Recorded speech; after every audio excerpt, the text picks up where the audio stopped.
Do you want to know how you can create a team in Photoroom and start working with your team?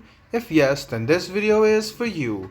Hello and welcome to AI Basics. It's your host back again with yet another interesting tutorial video. In this video, I'm going to teach you how you can create a team in Photoroom.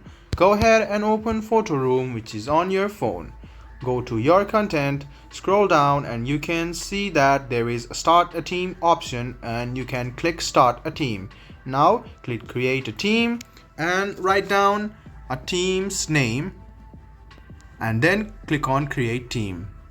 You can now click on enable notifications to stay up to date with your team, and then click on allow notifications. Go back, write down the email address of the people you want to invite, write down another email address and click send invites.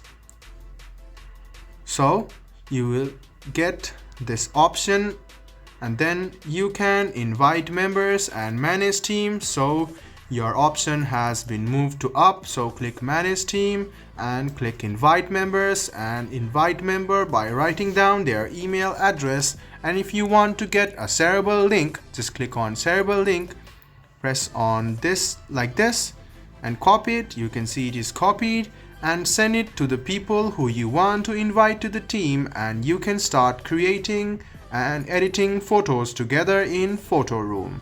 This was a video on how you can create a team in Photoroom. I hope this video was helpful for you. If you still have any kind of confusion, please do mention us on the comment section down below. Like the video, subscribe to the channel, and do hit the bell button for more. Hope to see you in the next video as well. Until then, goodbye, take care, and make sure you enjoy.